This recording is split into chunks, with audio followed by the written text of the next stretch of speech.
Sebab tu saya tanya Datuk Louis, founder Public Gold ni, pengasas Public Gold. Datuk Wira Louis Eng ni dia milioner dalam saham tau. Dia dalam pasar saham ni sangat lama, lebih 10 tahun. Jadi pasar market saham ni semua dia tahu. Saya tanya dia personally, kenapa Datuk milioner dalam saham, Datuk buka company gold? Ni masa saya tengah breakfast dengan dia dekat Jakarta. Dia kata bagi dia personally, walaupun dia milioner dalam saham, dia tahu saham, saya duk bela saham, tapi dia rasa gold ni satu investment yang selamat untuk semua orang. Kebanyakan orang tak tahu apa-apa pun, kalau simpan emas, dia tak akan jatuh lingkupnya. Ada pernah tak orang simpan emas sebab dia simpan emas banyak tu lah jatuh lingkup? Ada pernah dengar? Yang masuk skim tu ada lah. Tu tak simpan emas. Duit dia bagi penganjur skim, emasnya tak ada. Itu dah jatuh lingkup.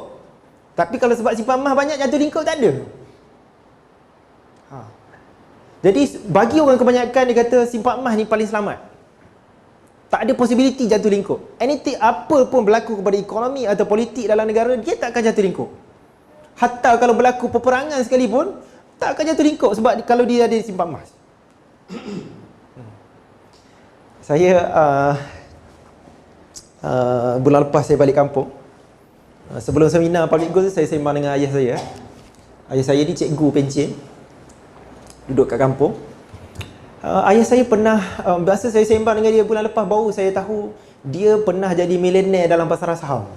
Baru saya tahu. Tahun 1997. Kan masa tu satu fenomena, semua orang melabur saham. Orang lama-lama mungkin tahu. Jadi, dia kata dia melabur dalam saham bermula modal 100,000. Dia kata dia simpan duit dalam SB, ada 100,000, dia labur dalam saham. Sampai duit dia berkembang jadi 1.4 juta.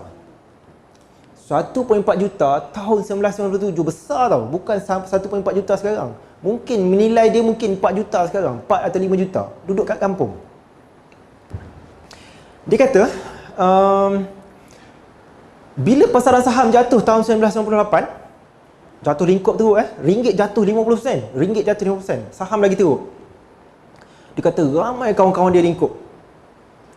Jadi gila pun ada. Yang jadi gila pun ada. Dia kata saham dia daripada 1.4 juta jatuh susut jadi 400,000. Okey, duit arwah atuk saya yang labur dalam saham daripada 100,000 tinggal 2-3,000. Habis. Dia kata ramai kawan-kawan dia jatuh lingkup. Yang paling lingkup dia kata apa? Sebab masa pasaran saham tengah bagus, berhenti kerja, ambil pinjaman banyak-banyak, labur dalam saham. Bila untung, invest lagi. Bila jatuh, apa yang ada pada saham? Apa yang kita ada? Harga saham jatuh? Tak ada apa. Nombor dan kertas. Itu ayah saya cakap. Masalah yang dia kata saham ni bila jatuh, saya bukan, saya cerita pengalaman ayah saya. Dia kata bila jatuh, kita tak ada apa-apa. Kenapa dia tak jatuh lingkup, dia cakap? Sebab masa dia tengah untung banyak dalam pasar saham, dia beli tanah, dia beli rumah, dia beli kereta. Bila pasaran saham jatuh, ini harta-harta fizikal ni maintain. Sebab tu dia tak jatuh lingkup. Dia tak berhenti kerja, masih kerja macam biasa. Kawan-kawan yang berhenti kerja, ambil loan, masa kaya tak beli harta fizikal, tak beli tanah, tak beli rumah, tak ni, jatuh betul-betul lingkup. Harta tak ada, hutang pula dah banyak. Jadi harta fizikal macam emas ni, dia tak ada possibility lingkup. Okey? Sebab tu orang tanya saya berani apa ni? Cik Zul, harga emas akan naik tak? Short term saya tak sure. Tapi long term saya confident dia akan naik. Saya confident dia akan naik. Sebab apa? Harga karipap akan naik tak agak-agak? Akan naik tak? Perlu tak buat analisis harga karipap akan naik ke tak naik? Confirm naik. Harga karipap pun akan naik. Ini pula emas. Simple, saya nak suruh faham. Tak perlu benda ni, tak perlu study detail, analisis, tak perlu. Logiknya mudah. Sebab apa harga karipap naik? Sebab duit kita jatuh. Duit makin lama makin jatuh. Sebab tu saya confident long term harga emas confirm akan naik.